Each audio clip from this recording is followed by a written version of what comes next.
चल रहा था एनिमल टिश्यू, और एनिमल टिश्यू में हम देख रहे थे कनेक्टिव टिश्यू। कनेक्टिव टिश्यू था हमारा 4 टाइप्स का, एरियोलर, एडिपोज, स्केलेटल और फ्लूइड कनेक्टिव टिश्यू। इन सभी टाइप्स में से एरियोलर कनेक्टिव टिश्यू और एडिपोज कनेक्टिव टिश्यू पर हम डिस्कस कर चुके थे अपनी लास्ट वीडियो में। आज का जो हमारा टॉपिक है वो है कनेक्टिव टिश्यू का 3rd टाइप, और वो 3rd टाइप है skeletal connective tissue. Skeletal connective tissue को बच्चों हम सपोर्टिव कनेक्टिव टिश्यू भी कहते हैं। क्यों कहते हैं? इतनी देर से इतनी सारी वीडियोस में आप लोगों ने देखा एनिमल टिश्यू में हम बार बार वर्ड यूज कर रहे हैं स्केलेटल, सपोर्टिव, इन सब का क्या मतलब है। अब देखिए, हमारा जो स्केलेटल टिश्यू है ये बनाता है हमारी पूरी बॉडी का एक स्केलेटल सिस्टम बनाता है, या एक पूरा बॉडी में एक फ्रेमवर्क तैयार करता है। ठीक है, कैसे? चलिए देखते हैं। हमारी बॉडी में सबसे ऊपर है एपिथेलियल लेयर। ठीक है, एपिथेलियल लेयर के हमारी जो एपिथेलियल लेयर है वो किसकी है? हमारी स्किन जो किसकी बनी हुई है? एपिथेलियल टिश्यू की बनी हुई है। एपिथेलियल टिश्यू के हम नीचे जाते हैं तो हमें मिलता है हमारा मस्कुलर टिश्यू। मस्कुलर टिश्यू के अंदर जब हम जाते हैं तो हमें मिलती है हमारी बोन। ठीक है, अब अगर हम बोन की बात करें तो ये बोन जो है हमारी बॉडी में 1-2 नहीं है, बाकी पूरी 206 बोन्स हैं जो आपस में ज्वाइंट होकर, आपस में मिलकर क्या कर रही हैं? एक ढांचा खड़ा कर रही हैं, एक फ्रेमवर्क खड़ा कर रही हैं। बिल्कुल वैसे ही जिस तरह हम घर का कंस्ट्रक्शन जब करवाते हैं, कोई घर बनता है, कोई बिल्डिंग्स बनती हैं, कोई अपार्टमेंट्स बनते हैं, तो आप लोगों ने देखा होगा कि जब भी कभी हम घर बनवाते हैं तो पहले हम क्या करते हैं? पिलर्स खड़े करते हैं। और पिलर्स बनाने के लिए जो हमारे जो लेबर होते हैं वो क्या करते हैं? पहले आयरन की रॉड का एक फ्रेमवर्क बना लेते हैं। इस तरह से आयरन की रॉड का क्या कर लेते हैं? ऐसे फ्रेमवर्क बना लेते हैं। देखा होगा आप लोगों ने, जहां कहीं भी कंस्ट्रक्शन होता है आप लोगों ने देखा होगा, नहीं देखा है तो जाकर इस तरह की चीजें ऑब्जर्व किया करिए, क्योंकि ये सब हमारी डेली लाइफ की चीजें हमारे कहीं ना कहीं हमसे कनेक्टेड होती हैं। ठीक है, तो ये जो आयरन पिलर होता है इसमें जो लोहे की सरिया लगी होती है वो सब हम क्या करते हैं? इस तरह से ऐसे बंडल्स बना के खड़ी कर लेते हैं। फिर हम उस पर क्या करते हैं? कंक्रीट करते हैं, उस पर सीमेंट से उस पर प्लास्टर करते हैं। क्यों करते हैं? पिलर्स हम ऐसे भी तो खड़ा कर सकते हैं, अंदर इस तरह की आयरन रॉड्स डालने का क्या मतलब है? आयरन रॉड्स का फ्रेमवर्क इसलिए बनाया जाता है ताकि हमारे पिलर को एक्स्ट्रा सपोर्ट मिले, हमारा पिलर जो है वो और मजबूत हो जाए, क्योंकि पूरे बिल्डिंग्स का जो भार होगा वो उन पिलर्स के ऊपर ही होगा। बिल्कुल उसी तरह हमारी बॉडी का जो पूरे शरीर का जो भार है वो पूरा टिका हुआ है हमारे बोनी फ्रेमवर्क के ऊपर। ठीक है, ये जो हमारा बोन का स्ट्रक्चर है, अगर हम स्किन भी हटा दें और मांस भी हटा दें तो एक पूरा स्केलेटन जो आपको दिखेगा वो स्केलेटन क्या करता है? हमारी बॉडी का स्केलेटन सिस्टम बनाता है। और ये किस टिश्यू का बना हुआ है? स्केलेटल या फिर सपोर्टिव कनेक्टिव टिश्यू का बना हुआ है, जो हमारी बॉडी में एक फ्रेमवर्क बना रहा है, हमारी बॉडी को सपोर्ट कर रहा है, हमारी बॉडी को प्रोटेक्ट कर रहा है, हमें मूवमेंट और लोकोमोशन में हेल्प कर रहा है। ठीक है, आगे बात समझ में। तो स्केलेटल सिस्टम क्या है? स्केलेटन कनेक्टिव टिश्यू क्या है? हमारी पूरी बॉडी का स्केलेटन सिस्टम बनाता है। ठीक है, देख लेते हैं ये कैसा होता है, किन किन तरह की सेल से मिलकर बना होता है। अब देखिए, है तो ये कनेक्टिव टिश्यू ही ना, क्योंकि हम कनेक्टिव टिश्यू का पार्ट पढ़ रहे हैं, तो है तो ये कनेक्टिव टिश्यू, तो ये काम भी कैसा कर रहा होगा? कनेक्ट करने का ही काम कर रहा होगा, लेकिन साथ ही साथ और भी बहुत सारे काम कर रहा होगा। वो सारी चीजें हमें यहाँ पर देखना है, तो वीडियो को एंड तक देखिए, बने रहिए, बहुत इंटरेस्टिंग होने वाली है ये वीडियो। अब देखिए, सबसे पहले हम देखेंगे कि हमारा ये जो स्केलेटल या फिर सपोर्टिव कनेक्टिव टिश्यू है ये कितने टाइप का होता है। तो बेसिकली ये होता है 2 टाइप का, एक होता है कार्टिलेज और दूसरा होता है बोन। ठीक है, बोन से तो हम वैसे भी फैमिलियर है, हमको पता ही है, लेकिन कार्टिलेज हो सकता है हमारे लिए नया हो, तो आज हम उसे भी देख लेंगे। ठीक है, तो सबसे पहले हम देखेंगे कि इनकी जो सेल्स होती हैं वो कैसी होती हैं। ठीक है, इनकी सेल्स को, कार्टिलेज की सेल्स को हम कहते हैं, इनकी कार्टिलेज की जो सेल्स होती हैं, ऐसे लिख लेते हैं, कार्टिलेज की सेल को हम बोलते हैं कॉन्ड्रोब्लास्ट। ठीक, फिर अभी हम बोन पर भी बात करेंगे, पहले इधर हम कार्टिलेज की बात कर लेते हैं। कार्टिलेज की जो सेल्स होती हैं उनको कहा जाता है कॉन्ड्रोब्लास्ट सेल। अब ये कॉन्ड्रोब्लास्ट सेल जो है वो एक स्पेशल तरह के मैट्रिक्स में प्रेजेंट होंगी। अगर आपने मेरी प्रीवियस वीडियो को ध्यान से देखा होगा तो आपने उसमें देखा होगा कि मैंने कनेक्टिव टिश्यू जब पढ़ाया था तो मैंने लास्ट टॉपिक बताया था कि जो हमारे कनेक्टिव टिश्यू होते हैं उनकी सेल्स जो होती हैं वो एक स्पेशल तरह के मैट्रिक्स में प्रेजेंट होती हैं, और इनका जो मैट्रिक्स होता है ये मैट्रिक्स जो है वो डिफरेंट डिफरेंट टाइप्स का होता है। कभी मैट्रिक्स लूज हो जाता है, कभी मैट्रिक्स डेंस हो जाता है, कभी मैट्रिक्स बिल्कुल पानी की तरह फ्लूइड हो जाता है, और कभी मैट्रिक्स इतना हार्ड और रिजिड हो जाता है कि सॉलिड की तरह बिहेव करने लगता है। बट ये जो मैट्रिक्स के टाइप है ये डिपेंड करते हैं कि हमारा कनेक्टिव टिश्यू क्या काम कर रहा है। तो यहाँ पर क्या है, हमारी जो कार्टिलेज की जो सेल्स होती हैं, मान लीजिए ये हमारा एक कार्टिलेज टिश्यू है, ठीक है, तो इनके अंदर एक स्पेशल तरह का मैट्रिक्स होता है, ठीक है, एक स्पेशल तरह का मैट्रिक्स होता है जो कि थोड़ा एक्स्ट्रा डेंस हो जाता है, ठीक है। देखिए हमारी एरियोलर टिश्यूज क्या थी, लूज मैट्रिक्स में प्रेजेंट होती हैं, हमारा एडिपोज जो था वो डेंस मैट्रिक्स में प्रेजेंट था, लेकिन हमारे जो कार्टिलेज है इनका जो मैट्रिक्स है वो एक्स्ट्रा डेंस हो गया है। क्यों? क्योंकि इनके मैट्रिक्स में प्रोटीन और शुगर का कंसंट्रेशन बढ़ गया है, जिसकी वजह से इनका जो मैट्रिक्स है वो थोड़ा हार्ड हो गया, बहुत हार्ड नहीं, थोड़ा हार्ड हो गया है, थोड़ा एक्स्ट्रा डेंस हो गया है, इसलिए हम कह सकते हैं कि एक्सटेंसिव मैट्रिक्स आप कह सकते हैं, ठीक है। एक्सटेंसिव हो गया है, थोड़ा ज्यादा एक्स्ट्रा डार्क हो गया है, या बहुत ज्यादा सॉलिड भी नहीं है, लेकिन हाँ डेंस से एक लेवल ऊपर उठा लीजिए तो थोड़ा क्या हो गया है, और गाढ़ा हो गया, क्योंकि हमने क्या कर दिया है, इसमें प्रोटीन और शुगर का कंसंट्रेशन बढ़ा दिया है, ठीक है। तो इसका जो मैट्रिक्स अब यहाँ पर क्या होंगी, हमारी कॉन्ड्रोब्लास्ट सेल्स इस तरह से पाई जाएंगी, ठीक है। तो ये जो कॉन्ड्रोब्लास्ट सेल्स होती हैं ये बनाती हैं हमारा इस तरह के मैट्रिक्स में प्रेजेंट होकर बनाती हैं कार्टिलेज। इनकी सेल्स के बीच में क्या होता है, स्पेस प्रेजेंट होता है, वाइडली स्पेस प्रेजेंट होता है इनकी सेल्स में, ठीक है। हम कह सकते हैं कि इनके मैट्रिक्स में क्या होता है, प्रोटीन और शुगर होता है, जिसकी वजह से इनका जो मैट्रिक्स होता है वो एक्स्ट्रा डार्क हो जाता है, एक्स्ट्रा डेंस हो जाता है, ठीक है। और इनकी जो सेल्स होती हैं वो वाइडली स्पेस्ड होती हैं, ठीक। और क्या होता है, इनकी सेल्स जो है इस तरह के मैट्रिक्स में प्रेजेंट होकर एक फ्लेक्सिबल सा स्ट्रक्चर बनाती हैं, यानी जो हमारी कार्टिलेज होगी वो क्या होगी, थोड़ा फ्लेक्सिबल होगी, थोड़ा फ्लेक्सिबल होगी, बहुत ज्यादा फ्लेक्सिबल नहीं होगी, इतनी फ्लेक्सिबल नहीं होगी कि आप इसे बेंड कर दें तो बेंड होने के बाद ये अपना शेप ही खो दे। आप इसे बेंड कर सकते हैं, लेकिन आप जैसे ही छोड़ेंगे ये कार्टिलेज क्या करेगा, अपना पुराना शेप फिर से रिटेन कर लेगा, ठीक है, पुराना शेप ये फिर से रिटेन कर लेगा, क्योंकि ये क्या है, बहुत ज्यादा फ्लेक्सिबल नहीं है, हाँ थोड़ा फ्लेक्सिबल है, क्योंकि ये बॉडी में क्या कर रहा है, सपोर्ट दे रहा है। फ्लेक्सिबल क्यों है, क्योंकि ये क्या कर रहा है, सपोर्ट देने का काम कर रहा है, ठीक। अब बात आती है कि ये बॉडी में, अब ये तो हो गया इसका स्ट्रक्चर की बात, ठीक है। अब बात आती है कि ये बॉडी में कहाँ पाया जा रहा है, हमारी पूरी बॉडी में कहाँ पर पाया जा रहा है, तो हम देख लेते हैं इसकी लोकेशन, ठीक है, इसको रब कर देते हैं। अब बात आती है इनकी लोकेशन क्या है, लोकेशन देख लेते हैं। इनकी लोकेशन कहाँ होती है, आप खुद ही बता देंगे। हमारी बॉडी का वो पार्ट जो बोन नहीं है, बोन की जैसा हार्ड नहीं है, बल्कि क्या है, थोड़ा फ्लेक्सिबल है। तो हमारा ये जो ईयर पिन्ना है, आप देख सकते हैं, मैं अपने ईयर पिन्ना को क्या कर सकती हूँ, बेंड कर सकती हूँ, ठीक है, क्योंकि ये क्या है, फ्लेक्सिबल है। आप भी कर सकते हैं, करके देख सकते हैं।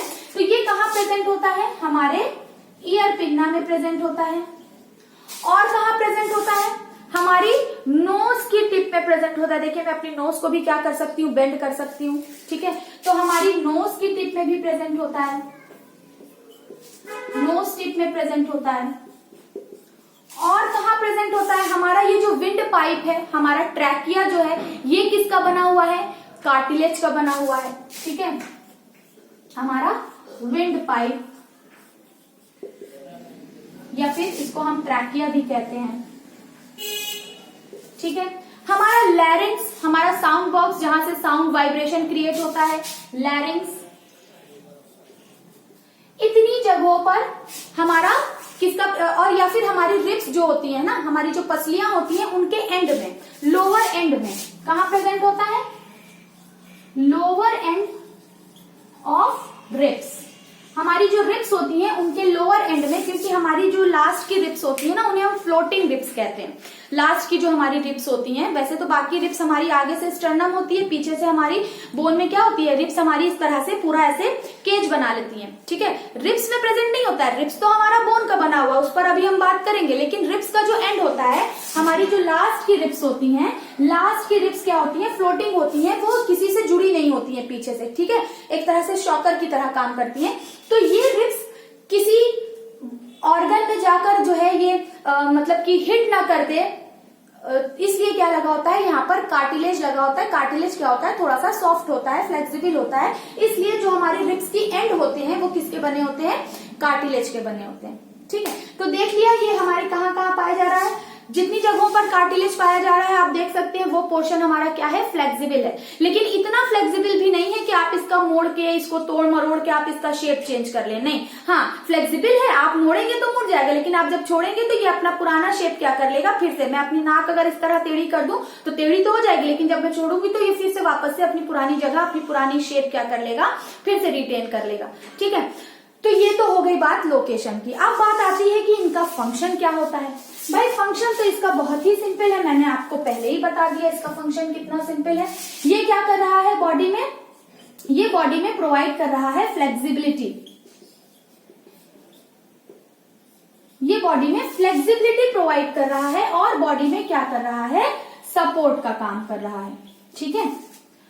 आगे बात समझ में, तो देखा आपने हमारी जो कार्टिलेज थी क्या थी, एक डेंस, बहुत ही एक्स्ट्रा डेंस मैट्रिक्स में पाया जा रहा था। इनका मैट्रिक्स क्यों डेंस था, क्योंकि प्रोटीन और शुगर का कंसंट्रेशन बहुत ज्यादा हो गया था, इसलिए इनका मैट्रिक्स क्या हो गया, थोड़ा सा और गाढ़ा हो गया, जिसकी वजह से इनकी सेल्स क्या हो गई, थोड़ा फ्लेक्सिबल हो गई।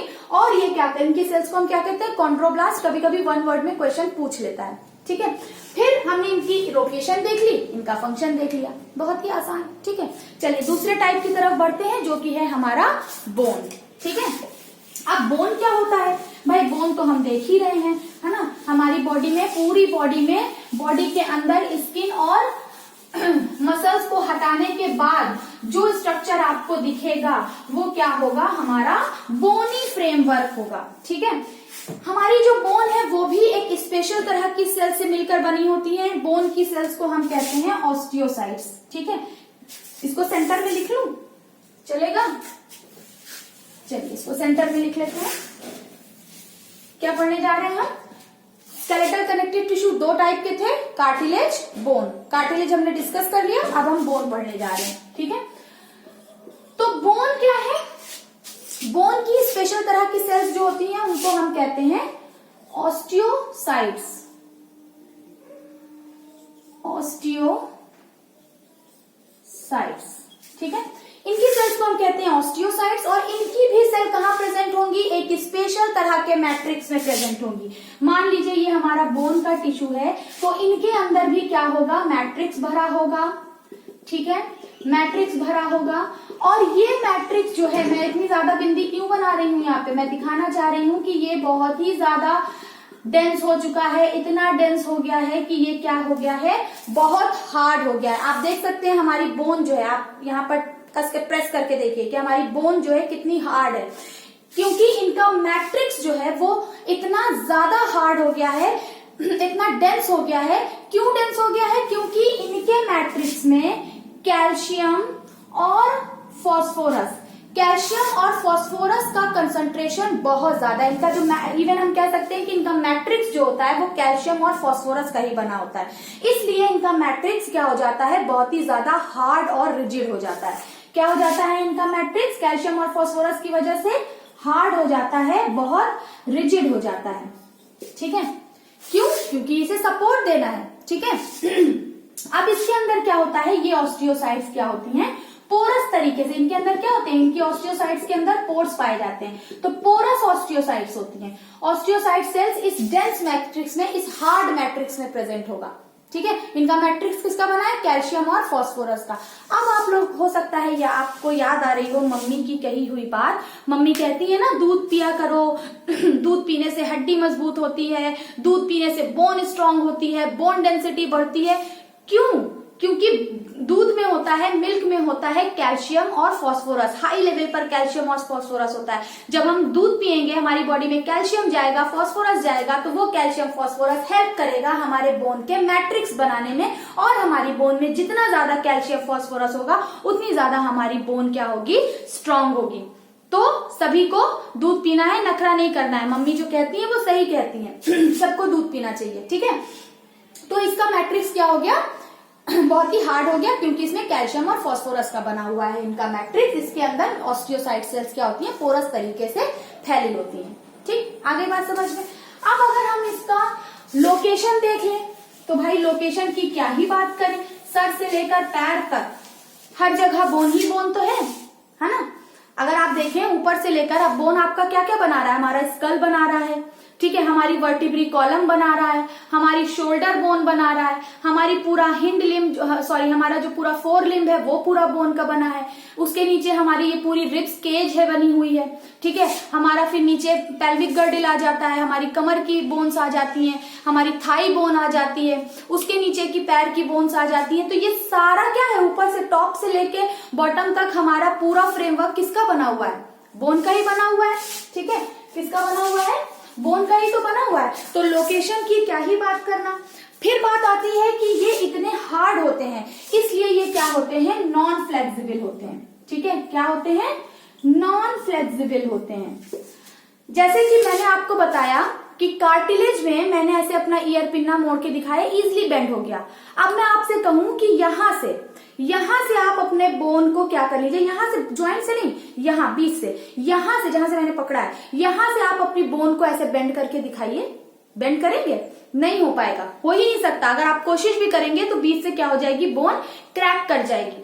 तो क्यों ये इतनी ज्यादा हार्ड है? क्योंकि ये नॉन फ्लेक्सिबल है। और नॉन फ्लेक्सिबल क्यों है? क्योंकि इनका जो बोन का जो मैट्रिक्स है वो बहुत ज्यादा कैल्शियम और फास्फोरस लेकर बैठा हुआ है, जिसकी वजह से इसका मैट्रिक्स बहुत हार्ड हो गया है। और अब ये बिल्कुल भी फ्लेक्सिबिलिटी प्रोवाइड नहीं करेंगी, बहुत ही कठोर हो गई है, बहुत ही रफ, बहुत ही हार्ड हो गई है, बहुत ही रिजिड हो गई है। और ये क्या करेंगी? हमारी बॉडी का एक फ्रेमवर्क बनाएंगी मिलकर, ठीक है। आगे बात समझ में। फिर आगे क्या देखेंगे हम कि इनकी जो ऑस्टियोसाइट्स होते हैं, इनके डेंस मैट्रिक्स में इस तरह धसी होती हैं कि ये पूरी बॉडी को एक तरह से सपोर्ट प्रोवाइड कर रही होती हैं, ठीक है। चलिए, नॉन फ्लेक्सिबल हो गई। अब अगर हम इनकी फंक्शन की बात करें, क्योंकि लोकेशन तो मैंने आपको बता दिया, पूरा बॉटम से लेकर हर जगह क्या है? पूरा फ्रेमवर्क ही हमारा किसका बना हुआ है? बोन का बना हुआ है, ठीक है। अब इनका फंक्शन देख लेते हैं। तो इनका फंक्शन क्या है? चलिए फंक्शन पे बात कर लेते हैं। अब अगर हम इनके फंक्शन की बात करें तो ये पहले तो क्या कर रही हैं? एक फ्रेमवर्क बना रही हैं, एक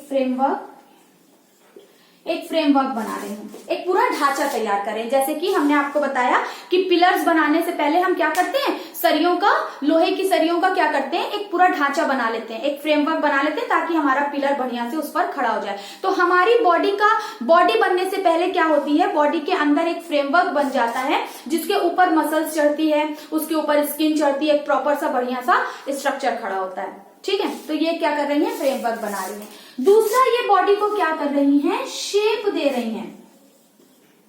ये बॉडी को क्या कर रही हैं? शेप दे रही हैं, ठीक है। अब आप कहेंगे कि आपने तो बताया था कि मस्कुलर टिश्यू भी शेप दे रहा है। हाँ, मस्कुलर टिश्यू भी शेप दे रहा है, लेकिन हमारा बोन भी क्या कर रहा है? हमें शेप दे रहा है। ऐसे समझिए, जस्ट सपोज कि आप अपनी स्किन और मसल्स के नीचे से पूरी बोन निकाल दीजिए, ठीक है। इमेजिन करिए कि हम लोग क्या करें? बोन निकाल देते हैं अपने शरीर से। तो बोन निकालने के बाद क्या बचेगा हमारे शरीर में? सिर्फ मांस और स्किन। तो क्या हम सीधे खड़े हो पाएंगे? नहीं खड़े हो सकते। हम क्या हो जाएंगे? एक मांस का पीस बन के रह जाएंगे और इधर कहीं इधर उधर पड़े होंगे, क्रॉल कर रहे होंगे, है ना। तो बॉडी का ना तो कोई शेप होगा, है ना, स्नेल की तरह, अमीबा की तरह क्या होंगे? हम बस ऐसे ऐसे क्रॉल करते रहेंगे, क्योंकि हमारी बॉडी का कोई शेप ही नहीं होगा। किसी ने इधर उठा के पटक दिया, किसी ने उधर उठा के पटक दिया, जिधर जिस शेप में गिर गए वही शेप ले लिया, है ना। तो हमारी बॉडी का शेप बना रही है हमारी बोन, हमारा ये जो स्केलेटन है, बोनी फ्रेमवर्क है, ये एक शेप प्रोवाइड कर रही है। साथ ही साथ ये क्या कर रही है, बॉडी को सपोर्ट दे रही है। ठीक है, फिर से आ जाते हैं हम लोग पिलर वाले एग्जाम्पल पे। पिलर क्या करता है, पिलर को मजबूत क्यों बनाना पड़ता है, अंदर आयरन रॉड डाल के मजबूत इसलिए बनाना पड़ता है क्योंकि पिलर्स के ऊपर ही पूरी बिल्डिंग का भार होता है। उसी तरह हमारे पूरे बॉडी का जो भार है वो कहाँ है, पूरा सपोर्ट किसके ऊपर है, स्केलेटल टिश्यू के ऊपर है। ठीक है, जैसे अभी मैं खड़ी हूं तो मेरा पूरा जो मेरा वेट है बॉडी का वो मेरे लेग पर है।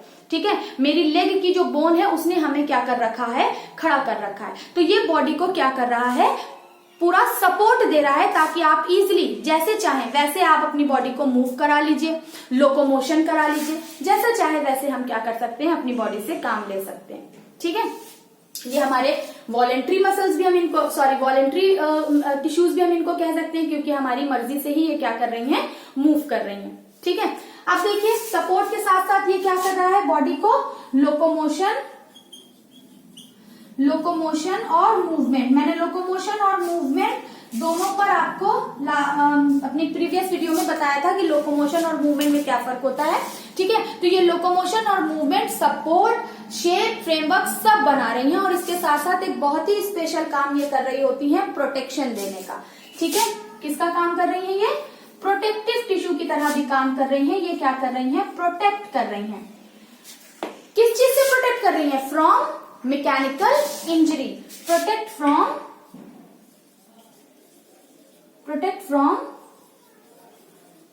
Mechanical injury. अब देखिए ये मैकेनिकल इंजरी से भी क्या करती है, प्रोटेक्ट करती है। किसको, वाइटल ऑर्गन्स को। किसको प्रोटेक्ट कर रही है, प्रोटेक्शन फ्रॉम मैकेनिकल इंजरी किसको दे रही है, ये वाइटल ऑर्गन को प्रोटेक्शन दे रही है।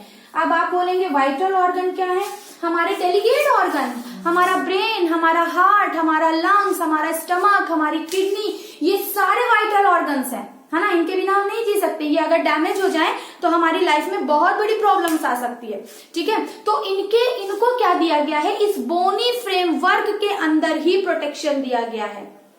जस्ट सपोज हमारा ब्रेन कहाँ है, हमारा ब्रेन इस स्कल के अंदर प्रोटेक्टेड है। जस्ट सपोज कि जैसे मेरा ईयर पिन्ना है, यहां कहीं हमारा ब्रेन होता, यहां रखा होता, यहां रखा होता, यहां रखा होता, कितने दिन आप सेफ रख पाते हैं अपने ब्रेन को, कितने दिन, है ना। जा रहे हैं कहीं भी लड़ गए, पता चला ब्रेन ही डैमेज हो गया, लो भाई खत्म कहानी, ब्रेन डैमेज हो गया, फिर अब क्या ही कर सकते हैं। नहीं, ब्रेन इतना डेलीगेट ऑर्गन है, ब्रेन इतना हमारा इतना ज्यादा नाजुक ऑर्गन है और फिर कितने काम का ऑर्गन है, आपको पता ही है ब्रेन क्या काम करता है। तो ब्रेन को प्रोटेक्शन कहाँ दिया गया है, इस स्कल बोन के अंदर। ये पूरा क्या है, ये पूरी बोन हमारी क्या है, स्कल बोन है ना, इसके अंदर क्या है, हमारा ब्रेन इसके अंदर रखा हुआ है और ये पूरा क्या है, ये स्कल पूरे तरीके से क्या है, बंद है। अब आप कितना भी इस पर क्या करिए, हिट करिए, कितना भी इसको ठक ठक ठक ठक करिए, आपके ब्रेन को चोट नहीं पहुंचेगी। ठीक है, आपका ब्रेन क्या है, पूरी तरीके से सेफ है। तो ये क्या कर रहा है, अब आप मान लीजिए किसी ने आपको मार भी दिया सर पे, आप गिर गए, कहीं टकरा गए, तो भी हमारे स्कल में चोट आएगी। हमारा स्कल क्या करेगा, जर्क एब्जॉर्बर की तरह काम करेगा, ब्रेन को पूरी तरह से क्या करेगा, सेफ रखेगा। उसी तरह और जो हमारे ऑर्गन्स हैं, है ना, कौन से ऑर्गन हो गए हमारे, हमारा हार्ट हो गया, ठीक है, हमारा हार्ट हो गया, लंग्स हो गया, स्टमक हो गया, है ना, किडनी हो गई, ये सब क्या है, हमारे बोनी रिब्स केज के अंदर प्रोटेक्टेड है। हमारा रिब्स केज है, जैसे मान लीजिए ये क्या होता है, हमारा रिब्स केज होता है ना इस तरह से, ये क्या होता है, बीच में स्टर्नम होती है, इस तरह का एक बोनी फ्रेमवर्क होता है। ठीक है, ये आप अगर ध्यान से देखें, अगर आपने स्केलेटन देखा होगा बुक, स्केलेटन का डायग्राम बुक में अगर आपने देखा होगा, तो स्केलेटन के अंदर क्या होता है, ऐसे बोनी फ्रेमवर्क होता है, जैसे पिंजरा होता है ना, इसीलिए हम लोग इसको रिब्स केज भी कहते हैं। ये पूरा इस तरह से रिब्स केज की तरह होता है और उस रिब्स केज के अंदर क्या होता है, हमारा लंग्स, हार्ट, हमारा स्टमक, वो सारी चीजें क्या होती है, इनके अंदर प्रोटेक्टेड होती है। ठीक है, फॉर एग्जाम्पल पिंजरे के अंदर चिड़िया है, ठीक है, आप गए और आपने बहुत कस के मारा पिंजरे पे, तो क्या चोट उस चिड़िया को लगेगी, उस बर्ड को लगेगी? नहीं लगेगी। क्यों? क्योंकि सारा का सारा जर्क जो है वो किसने सह लिया? पिंजड़े ने सह लिया। उसी तरह हमारा जो रिब्स केज होता है वो भी क्या करता है? हमारे वाइटल ऑर्गन्स को, हमारे हार्ट को, हमारे लंग्स को क्या करता है? यहाँ पर प्रोटेक्ट करके रखता है। मान लीजिए किसी ने मार दिया आपको इधर से, या पीठ पर किसी ने आपको मार दिया, तो सारा जर्क कौन बर्दाश्त कर लेगा? हमारा ये बोनी रिब्स केज जो है वो क्या कर लेंगी? इसको जर्क को एब्जॉर्ब कर लेंगे और हमारे वाइटल ऑर्गन क्या होंगे? पूरी तरह से प्रोटेक्टेड होंगे। ठीक है, तो देखा ये क्या काम कर रहे हैं? प्रोटेक्शन भी दे रहे हैं हमारे वाइटल ऑर्गन्स को फ्रॉम मैकेनिकल इंजरी। ठीक है, देख लिया हमारा ब्रेन, यहाँ पर हमारा बोन भी कंप्लीट हो गया। आई होप कि आपको ये वीडियो अच्छी लगी होगी, आपको समझ में आया होगा ये टॉपिक। अब हमारा एक और लास्ट टॉपिक है कनेक्टिव टिश्यू का, जो है फ्लूइड कनेक्टिव टिश्यू। तो उसको हम लोग डिस्कस करेंगे नेक्स्ट वीडियो में।